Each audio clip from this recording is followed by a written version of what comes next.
Chris. How you doing? It's so good to have you back.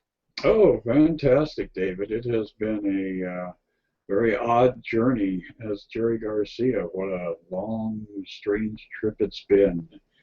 It's been one of those events in one's life that, to begin with, you stop and ponder what life is all about. But it also validates everything that we've been talking about and everything we've been doing because when I went into the hospital, I literally died in the emergency room. And they put me on sedation, kept a ventilator in me, and I spent about a week where there was no consciousness at all. And on a couple of occasions, they brought me back up to consciousness, tried to remove the ventilator. My body wouldn't respond. There was no EKG. I couldn't breathe on my own. And they were talking about a tracheotomy, and they were waiting one more day, and if didn't respond, they were going to do that, which is a real scary thought if you know anything about medicine and tracheotomies. But the morning of the day that they were getting ready to put me on a dependent machine, I completely rebooted and became lucid and started talking, and the following week and a half I was in the hospital. Nurses would stop by and say, "I just can't believe you're here."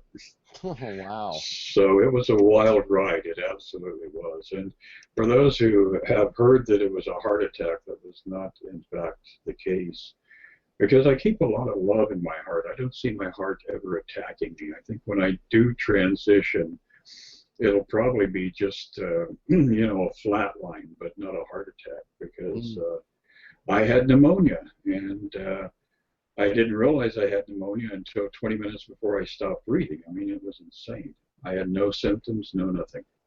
And then all of a sudden, it was just like, it happened so rapidly that to me it was very obvious that this was a planned event, and that if I decided to move on, it was a fast escape.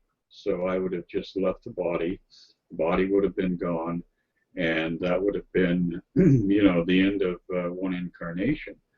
But I think because of that interaction with higher consciousness and the rebooting of the body, I've kind of come back with a clean slate now. So I'm really excited about what the possibilities are. Well, there are so many possibilities. We all here, I know the whole audience, we sent out a lot of love, a lot of light to you. And, I knew the whole time, like I think I had told you before we started airing this, that you had sent me a signal that it was going to be fine. And, and it's so great to have you back here and to have your wisdom and to have your ability to channel. And I think it's so beautiful for you to go through this story and for you to let us all know your experience and for you to really look at every angle of it all and to come from that place of understanding that higher consciousness, which, I believe that you're really here to really help others with their consciousness. I don't think you're done yet. I think that we're going through such crazy times. We need you, and I think that you channel such high vibration and such great energy, and it's a pleasure to be connected with you, Chris. Oh, it's an absolute delight being a part of our program here. That's one of the things that keeps me coming back and sticking around all the Leos in my life, because Friday, my kid Eric is having his birthday. Tuesday the 6th, the grandson is having his birthday. You just had your birthday, and so for me, Leo time is like this ongoing birthday party for 30 days. It's just awesome. Well, we're in Leo. It's good that you made a return during the royal entrance of quite a great, powerful weekend and week. I think you came right on track, because that whole time you were gone, we went through a lot of crazy energy. I mean, a crazy Mercury retrograde, which you would have loved to know there was crazy plane wrecks, train wrecks. There was so much craziness over this Mercury retrograde, and you come back right as Mercury gets out of its shadow period this weekend. Yes, and that whole process of watching this dance in the heavens, pardon me, it really validates astrology as a science as well as a metaphysical or spiritual tool, because you can really watch the degrees as they count off and as these planets interact with each other, and watch a build up to a crescendo, and then the bigger picture emerges. It's not just about a plane crash, or it's not just about a train wreck, but it's about people getting a bigger vision of what these events are symbolic of. So, our craft that we are working with here, both astrology as well as tarot, and all of the different ways of looking more deeply into the meaning of life, are going to have more and more practical application, and I think more understanding as we're moving forward now. So there's a lot of aha moments and a lot of awakening that's been going on over the last few weeks and the last couple of months. And if we go back to when you and I started, by the way, this is our 6-month anniversary. We are in Aquarius and we are in Leo now. This last dance that you describe, with all this energy in Cancer, Jupiter coming in, the Mercury retrograde, this has been a very unique feeling and a new chapter starting that is really getting deep down into some very murky and some very magical, some very confusing, but I think it's all magical energy for us, and I think it's great that you're back, because I feel like we're going to start to pull out of some of the murkiness and step a lot more into some fire now. I think that the sun, finally being in Leo and off the square to Saturn, and finally off this weird connection to Pluto, this is now, I think, some bright days ahead in these next couple of weeks to kind of get things moving again. Yeah, and we're coming into this really dynamic full moon, new moon process that's going on. As we hit Monday, we're going to see that build up where the sun and moon actually come into conjunction, and we have the moon going new in Leo. So the entire weekend is the dark of the moon weekend. And that's going to be interesting to see how that plays out, because we have the moon transiting over Jupiter, Mars, and Mercury before it actually catches up with the sun and renews itself. So the weekend is going to have some, like you said, ziggy, weird energy. It's not a good weekend to initiate anything new, so just chill out, go to the beach, go to the mountains, do whatever it is that you do for recreation, and take your mind off of your problems, get out of the mix, allow yourself to have a weekend in limbo, because when this new moon comes around, Monday night into Tuesday, it's going to be, I think, a very personal event for most people. Yes, and of course the moon humps over Jupiter and Mars and now Mercury out of shadow period over the weekend, which is going to want us to really surge or really come into this feeling, and it's squaring Uranus. I mean, this Mars square Uranus energy, I think we've been in almost a little bit of a slumber spiritually, and confusion, and we're awakening out of this, and this weekend you could just want to, the second that you come out of your slumber, just go. But I think it's important for us to take our time, take our feelings in, and like you say, get ready for this new powerful energy coming in at the beginning of the week, because it's this Leo energy which is going to start trining over to Uranus and Aries, which I think is this aha moment this weekend. I think that we get it this weekend, but I think, wait till the beginning of the week. I think that's the other weird part, is the sun trines Uranus this whole weekend. So use that slumber, or use that energy to get your epiphanies, to get your ahas, and then to radically change your life this coming up week. Right.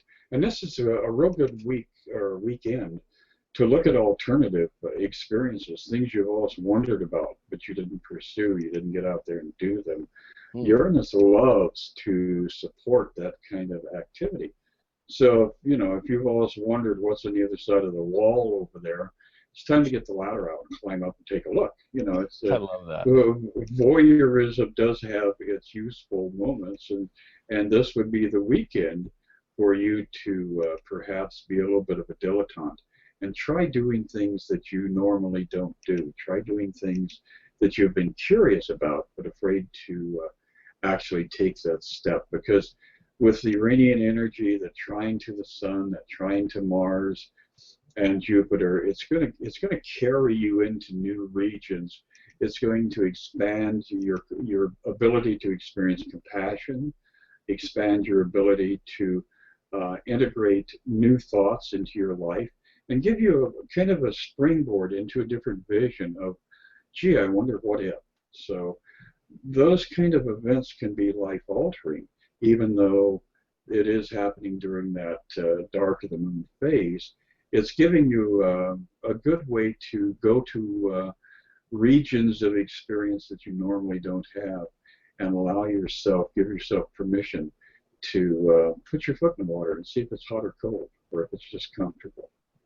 Yeah, and to leave fears of that and step Right. into a new road. I always look at Uranus and Aries as a new road, and I think that we're always forced to find these new roads and new exits, and a lot like the exploration of what it feels like, and to find, like you say, new comfort zones. You know, you can't Mm-hmm. get comfortable in the same place. I just described in my webinar.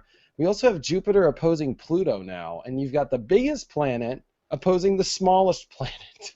And but they're two radically powerful planets. And you've got Jupiter in Cancer, which, you know, I tend to look at Cancer as the bottom, you know, the bottom of our energy, the very rooted of our energy. And I look at that Capricorn as the top. So you've got the smallest planet reaching as high as it can, and the biggest planet reaching as low as you can. And there's a lot of energy I think we want to pull up out of. You know, we can get very stuck with Cancer energy and this kind of sluggish kind of vibe, especially when you've got that Jupiter in Cancer.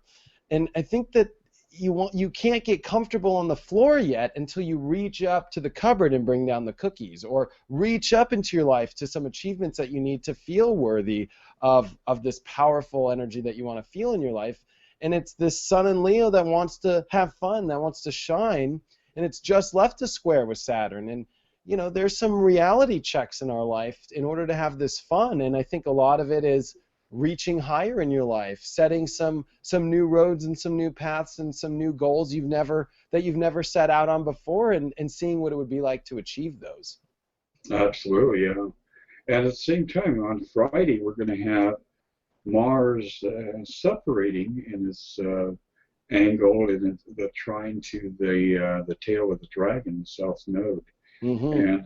And whenever you introduce node energy into, you know, trines that are interactive with more than one planet, and this one definitely is right now, it's going to stimulate even more of a situation where you're really feeling like destiny, you're really feeling like karma is unfolding, and that you're participating in something that you knew kind of on some level was going to happen, but you didn't really have the bigger picture.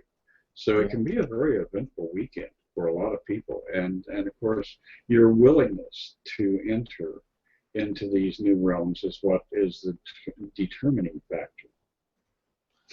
And that goes so well with how Mercury comes out of the shadow period, and we step into new ground. It's been over a month and a half since Mercury has even got to come this far again. So Mercury's thanking its lucky stars, and it really is excited to get out of Cancer and come into Leo, which it does near the end of this week.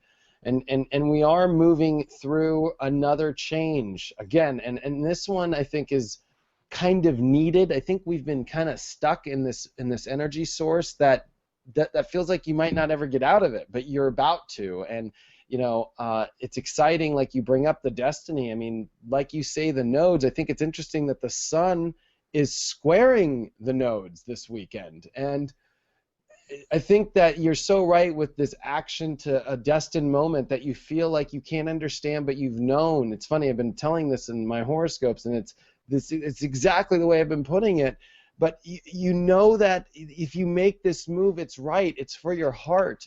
That your heart needs to really want to feel for this, and you've got to let go of that Taurus South Node energy and come into that North Node in Scorpio, the raw truth, the passion, and not be afraid to go deep, not be afraid to go into that raw energy. And I think this is letting go of hoarding energy that we don't need anymore. It's a lot like holding on to 50 washing machines we don't need, and all these, energetically, we got to let go of so much in order to step into our happiness now. Exactly, and to embrace our destiny. A lot of events that are coming up again with the South Node, the North Node's activities. There are destiny elements here, and if you fail to embrace your destiny, then you go into limbo. Then you're kind of offline for a while until another window comes along and opens up for you. So destino is a big theme.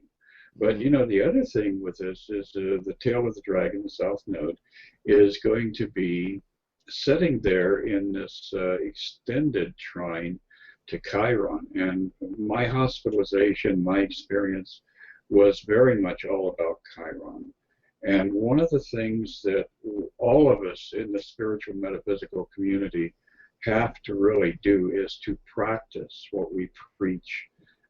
If we are the unhealed healer, if we're out there trying to open doors for other people, trying to support other people, trying to be a somewhat egotistical person in the sense of, look at me, I'm going to heal these guys, I'm going to fix this situation, then we're failing to address our own illness, our own wounds, our own issues that need to be healed. And you'll get a brick upside the head, and I know that there's definitely a certain element of that in my own life that I have to acknowledge and honor, and to realize that I've got to take care of my own, my own space, my own field of energy, my own capacity to interact with others, in order for my healing capacity on behalf of others to actually be effective. So it's, as Jesus said, physician, heal thyself. If you don't start at ground zero, and this is the opportunity to do that with that Chiron in trine to the nodes, and now in trine to Mars, this is going to open up potential for all of us to heal ourselves, and as a result of that, we can extend that healing into other people's lives. It's perfect, and we have Jupiter coming into that grand trine of that energy as well to really blow it even to bigger proportions. But Wednesday, it's got to oppose Pluto exactly, and again, big and small, but change and expansion, finding ways to not only expand our feelings, our lives, but bring radical change to them at the same time of the expansion. So this can be a very powerful week of radically having this energy of knowing that you could take your life in the direction of fate that you want to, and that it's almost like everything could work out, but you've got to be willing to not be afraid of the change. You got to be willing to go through the experience as well. I think you describe that part of it is going through experience, and that is to heal us in a beautiful way, to allow the universe to give us these experiences and not miss the boat. I think that you brought it up right. Those who don't want to go into the vibration of this miss the boat, and that Jupiter-Pluto opposition can be frustrating, as almost you watch other people in their lives take off in this radical new direction, and you could be, missing that energy inside. That could be kind of hard, especially as the Sun in Leo. It becomes a jealous kind of energy of others when people see people shining, when people see people loving their life, when people see them expanding and starting to grow, and seeing other people not be afraid of those roads that they're afraid of in themselves. It can create some very, very, weird energy, especially with Venus and Virgo right now, that I think in our relationships we can nitpick every little part of a person right now. We're getting down and practical into manifestation in all aspects of life right now. We've got to be practical. We have every necessary tool there, and we've got the universe that has brought in more destiny and more fate and more portals than ever. And, you know, this week is about not being afraid of the extreme change, to take it in the beautiful direction that you can take it.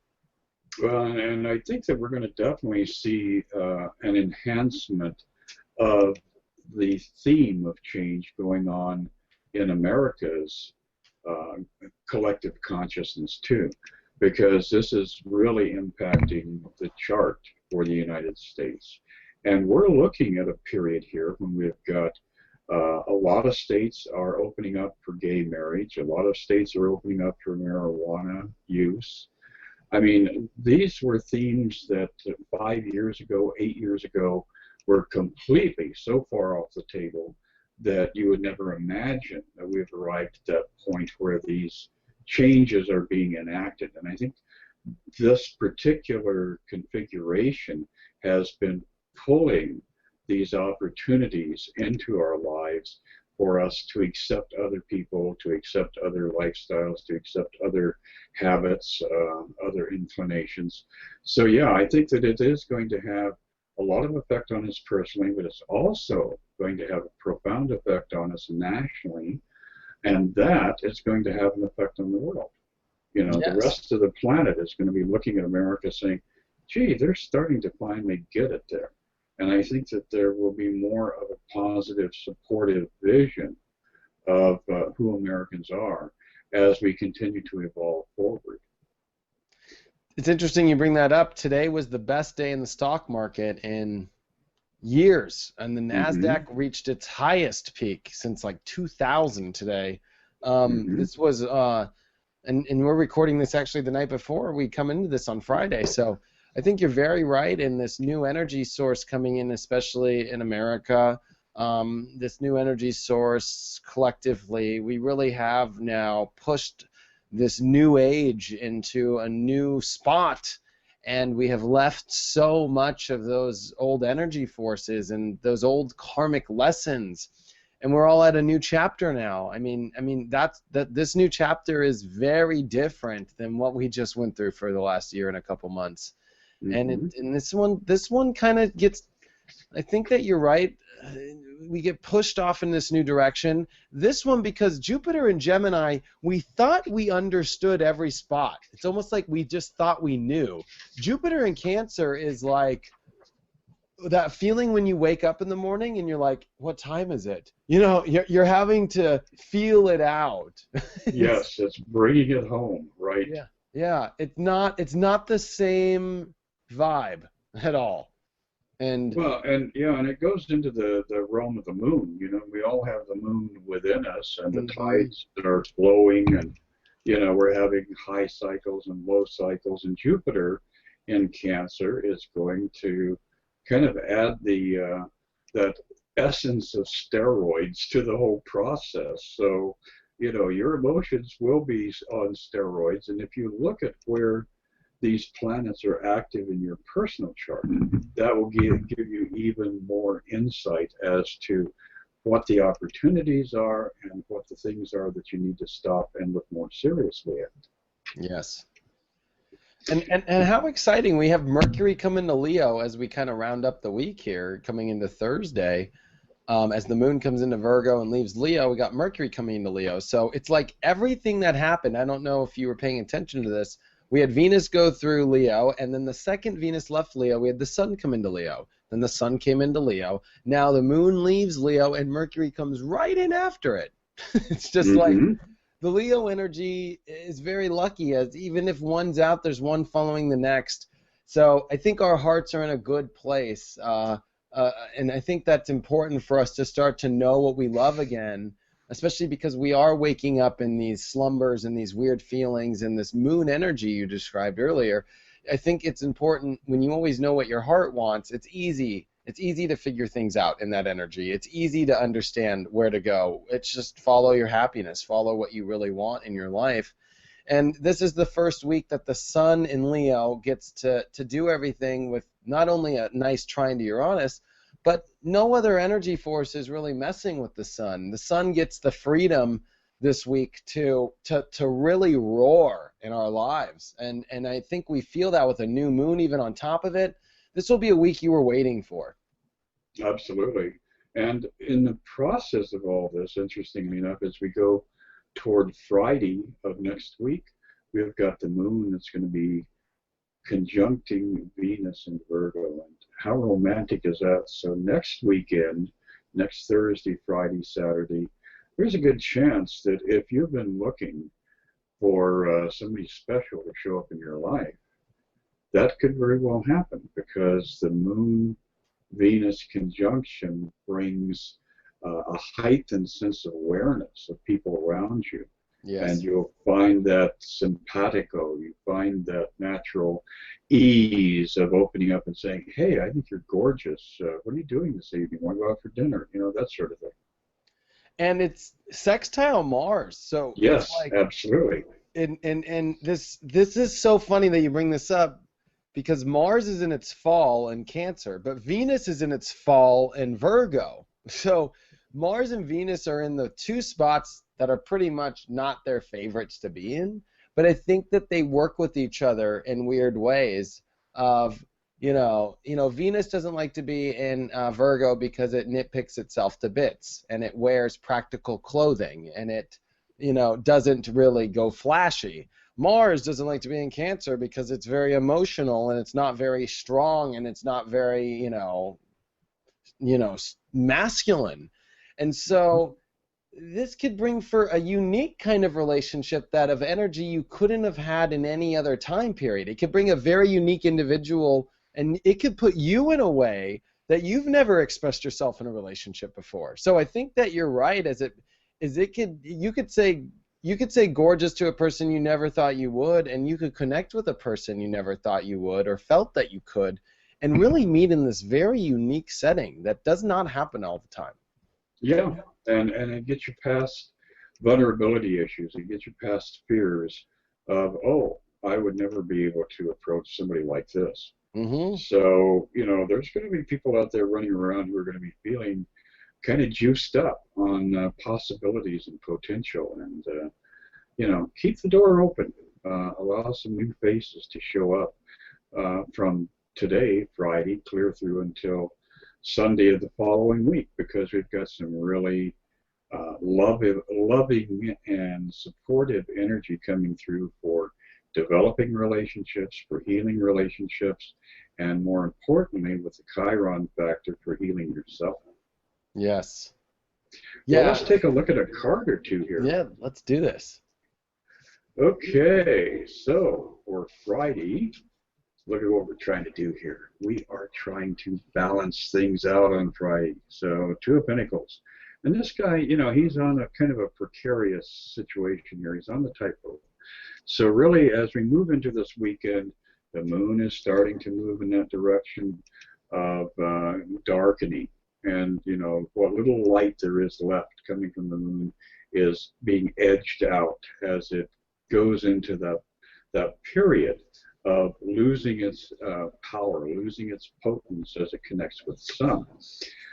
By Monday, we are going to be looking at fertility. Monday is the day you really start working on intention.